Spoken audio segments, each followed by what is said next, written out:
Devil husband episode 7.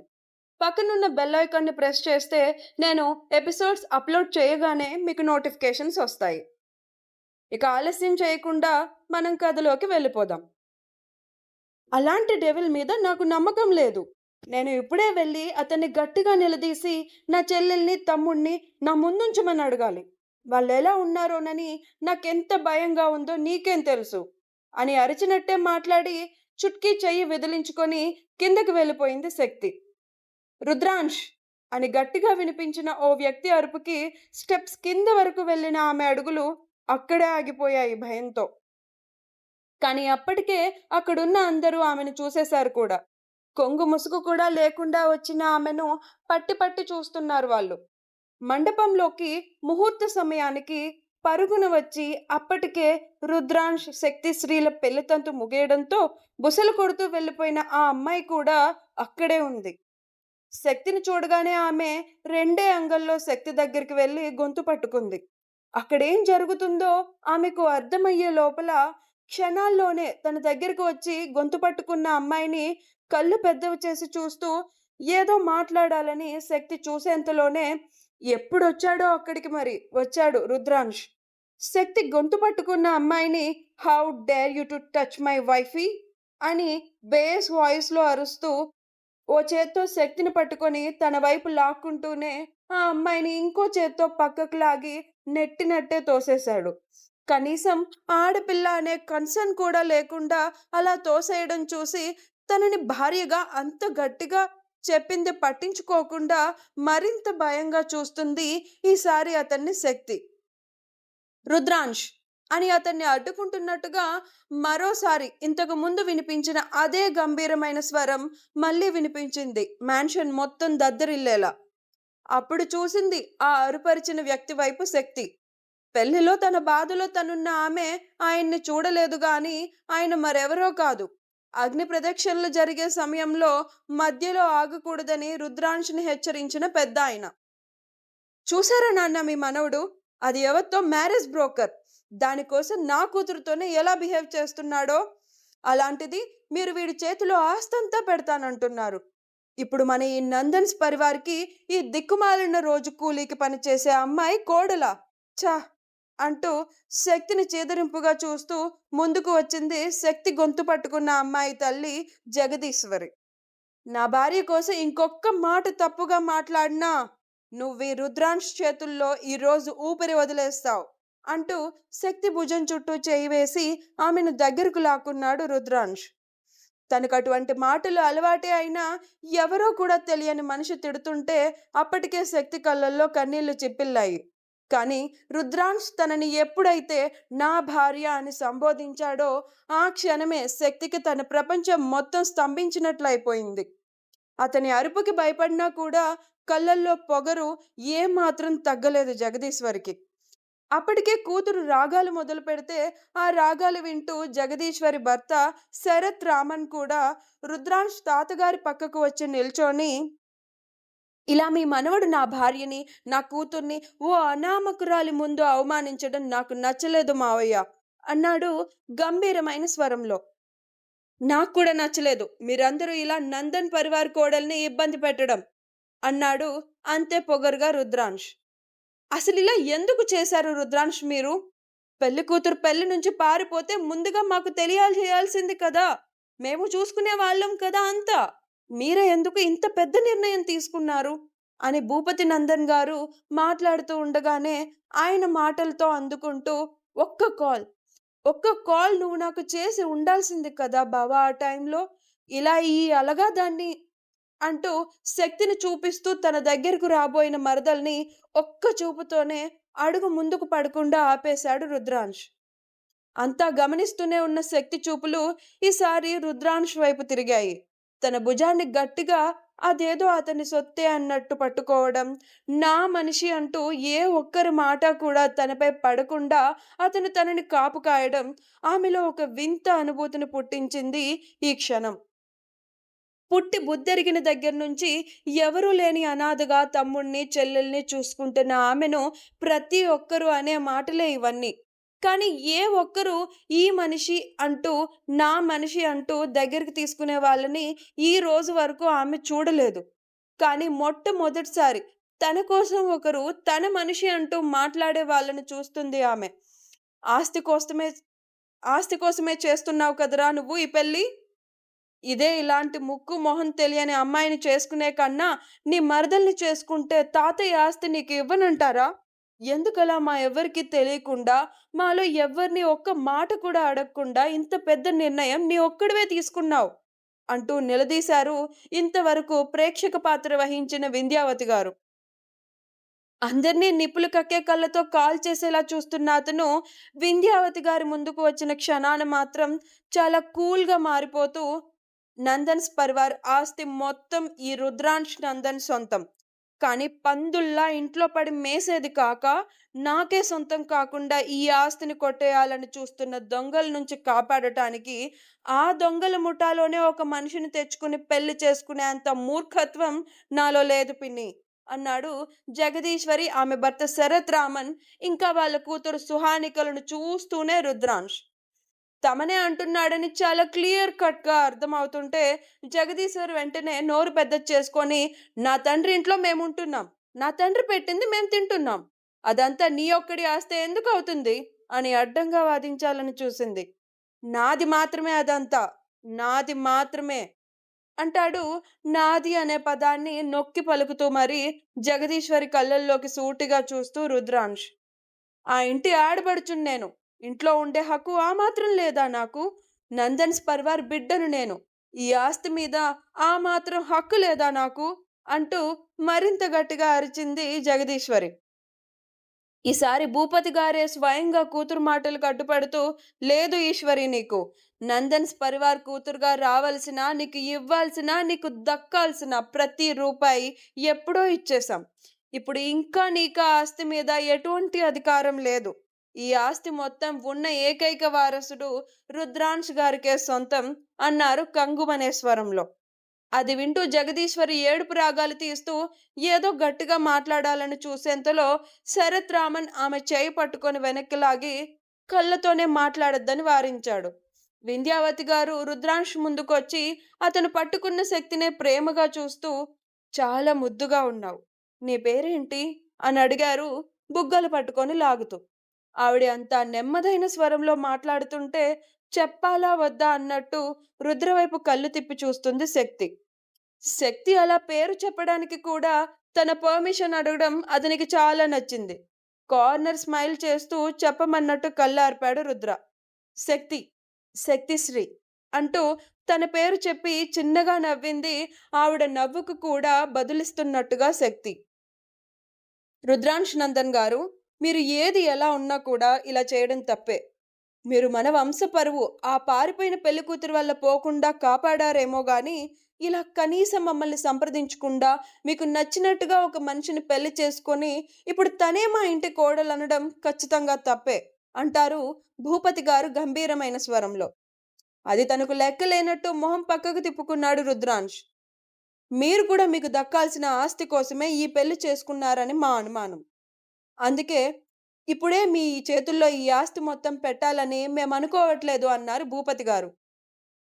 అది తనకు తెలిసిందే అన్నట్టు రుద్రాంశ్ కూడా కార్నర్ స్మైల్ చేస్తూ ఆయనకి కేర్‌లెస్‌గా ఒక చూపు విసిరాడు. "ఈ ఆస్తి మొత్తాన్ని మీ చేతుల్లో పెట్టాలంటే మీరు మీ భార్యతో కలిసి సంతోషంగా ఉంటున్నారని మేము నమ్మిన తర్వాతనే." రుద్రాంశ్‌నే కళ్ళప్పగించి చూస్తున్న శక్తిని చూస్తూ అన్నారాయన. "ఏంటి నాన్న మీరు కూడా సంతోషంగా ఉన్నట్టు నటించి వాడు ఆస్తిని తీసుకోలేడనా? ముక్కు మొహం తెలియని దాన్ని ఆస్తి కోసమే, కేవలం ఈ ఆస్తిని మీ నుంచి తీసుకోవడం కోసమే, శక్తికి అర్థమవ్వాలని ఈ ఆస్తి కోసమే అనేదాన్ని నొక్కి నొక్కి చెప్తూ వాడా అమ్మాయిని పెళ్లి చేసుకున్నాడు. ఇప్పుడు ఇదే ఆస్తి కోసం ఆ అమ్మాయితో సంతోషంగా ఉన్నట్టు నటించలేడా? 4 రోజులు నటిస్తే పోయే.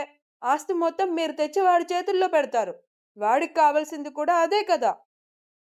అందుకోసమే కదా ఇలాంటి దాన్ని తెచ్చి నందన్స్ వంశ సింహాసనం ఎక్కించే పిచ్చి పని చేశాడు. ఇప్పుడు మీరు కూడా ఈ వీధి కుక్క లాంటి దాన్ని తెచ్చి" ఆవేశంగా ఓ ఫ్లోలో మాట్లాడుకుంటూ పోతున్న జగదీశ్వర్ మాటలు ఆగిపోయేలా ఆమె కాళ్ళ ముందే 1,50,000 విలువ చేసే ఫ్లవర్ వాస్ పగిలి ముక్కలుగా మారింది. దెబ్బకి వెనక్కి అడుగులు వేస్తూ భయంగా చూసింది జగదీశ్వరి ఎదురుగా ఉన్న మేనల్లుడు రుద్రాంశ్ వైపు. అది పగలాల్సింది నీ తల మీద. ఇప్పుడు ఆలోచించినట్టు ఇంకొకసారి నా భార్య కోసం మాట్లాడేటప్పుడు నీ నోరు నీ అదుపులో లేకపోతే మాత్రం ఆలోచించను.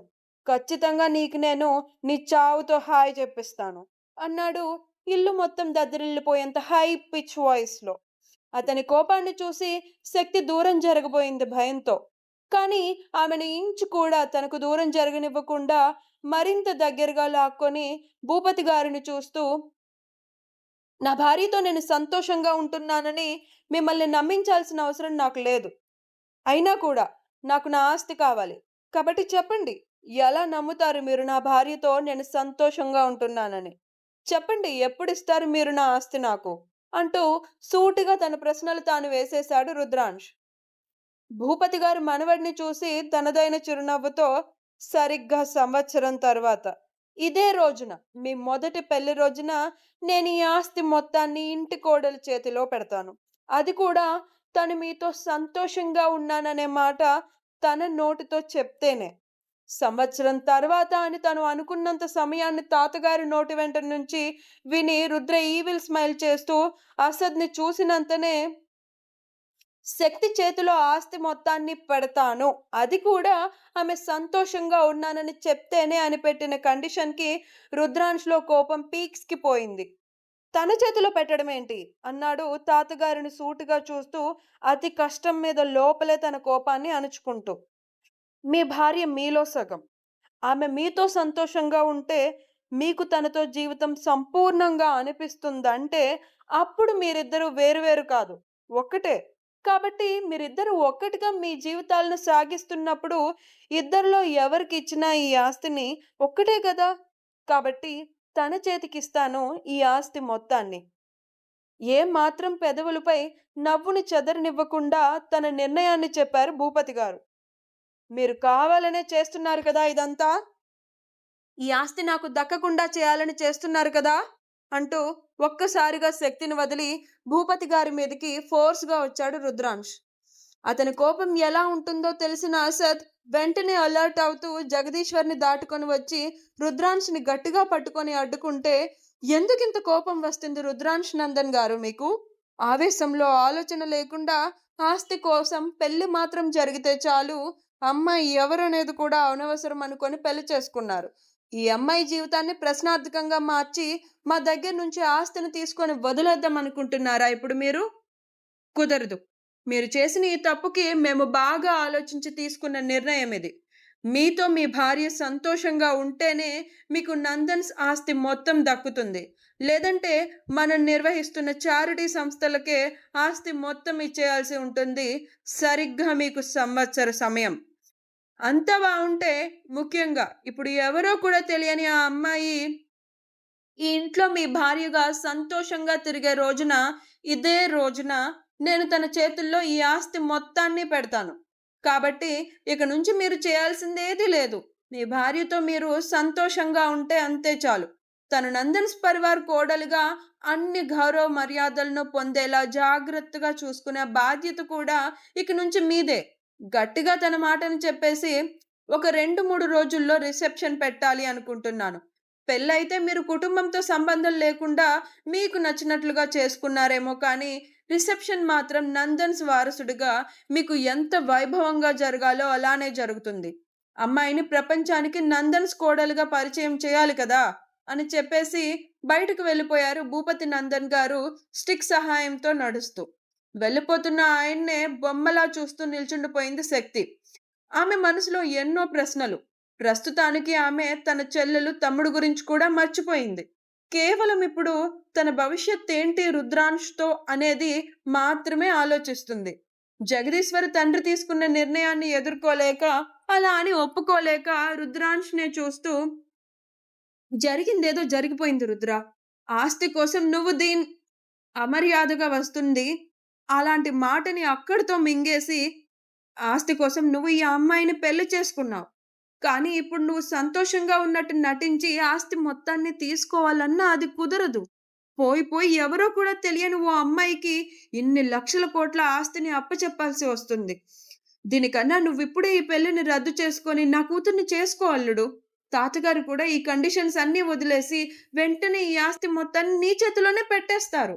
ఆలోచించు రుద్ర ఒకసారి. తెలివిగా ఆలోచించి రుద్రాంశ్ మనసుని మార్చే విధంగా మాట్లాడింది జగదీశ్వరి. వెంటనే కూడా భార్య మాటలకు అందుకుంటూ శరత్ రామన్, నీ మేనల్లుడు చాలా తెలివైనవాడు. ఈ అమ్మాయితోనే కలిసుండి ఈ ఆస్తి మొత్తాన్ని తన చేతుల్లో పెట్టాలనైతే చూసేంత మూర్ఖుడు కాదు. ఒప్పుకుంటాడులే అంటూ కన్నింగా నవ్వి భార్య భుజం చుట్టూ చేయి వేసి, వెళ్దామా అన్నాడు. వాళ్ళిద్దరూ బయటకు వెళ్లేందుకు కదిలితే మౌనంగా ఉన్న రుద్రాంశ్ దగ్గరగా వెళ్ళి ఓ చూపు శక్తికి పొగరుగా విసిరి, నీకు ఆస్తి కావాలి, నాకు నువ్వు కావాలి. కాబట్టి అమ్మ చెప్పిన దానికోసం ఒకసారి ఆలోచించు బావా అని స్వీట్ వాయిస్‌లో చెప్పి మరీ తల్లిదండ్రుల వెనకే కూడా నడిచింది సుహానిక. ఇక అక్కడ మిగిలింది రుద్రాంశ్. అతన్ని కంట్రోల్ చేస్తూ పట్టుకొనున్న అసద్, శక్తి, వింధ్యావతి గారు. అప్పుడే వస్తుంది చుట్కీ కూడా మెట్లు దిగి పైనుంచి. ఆమె ఇదంతా మెట్ల మీదనే కూర్చొని చాటుగా విన్నది. ఇప్పుడు చుట్కీలో కూడా ఎక్కడ రుద్రాంశ్ శక్తితో జరిగిన పెళ్లిని రద్దు చేస్తాడనే భయం మొదలైంది. ఎవరూ ఏమీ మాట్లాడడం లేదు. రుద్ర ఒక్కసారిగా బరస్ట్ అయిపోతూ అక్కడున్న వస్తువులన్నిటినీ అందుకొని ఎటు పడితే అటు విసిరేస్తున్నాడు. అసద్‌కి కూడా అతన్ని కంట్రోల్ చేయడం వల్ల కావట్లేదు. వింధ్యావతి గారు, ఆగు రుద్ర అని ఎంత చెప్తున్నా కూడా ఆవిడ మాట కూడా వినిపించుకోవడం లేదు రుద్రాంశ్. అప్పుడు మెల్లిగా శక్తి నోరు విప్పి, నేను మీతో మాట్లాడాలి అంటుంది చిన్నగా. అంత ఆవేశంలో కూడా ఆమె చిన్ననైన స్వరం అతని చెవులను చేరింది. వెంటనే తను చేస్తున్న విధ్వంసాన్ని అక్కడితో ఆపేసి శక్తి దగ్గరకు వచ్చి ఆమె చేయి పట్టుకొని తనతో పాటే పైకి లాక్కెళ్తున్నట్టే తీసుకెళ్ళాడు. మరిప్పుడు రుద్ర శక్తుల మధ్య ఏం జరగబోతుంది? రుద్ర శక్తిని జీవితాంతం తనకు తోడుగా ఆస్తి కోసమైనా ఉంచుకుంటాడా? అట్‌లీస్ట్ సంవత్సరం కోసమైనా వాళ్ళిద్దరూ కలిసుంటారా? తెలుసుకోవాలంటే నెక్స్ట్ ఎపిసోడ్ కోసం వెయిట్ చేయాల్సిందే. మీరు నా స్టోరీ గనక మీకు నచ్చినట్లయితే లైక్ చేయండి, షేర్ చేయండి. కథ మీద మీ అభిప్రాయాన్ని, మీ ఏమైనా సలహాలు, సూచనలు ఇవ్వుకుంటే వాటిని కూడా కామెంట్ రూపంలో నాకు తెలియచేయండి. అలాగే నా ఛానెల్‌ని సబ్స్క్రైబ్ చేసుకోవడం అస్సలు మర్చిపోవద్దు. రెగ్యులర్ అప్డేట్స్ కోసం మరిన్ని సబ్స్క్రైబర్స్ నాకు కావాల్సి ఉంటుంది. ఇక ఉంటాను. Thank you.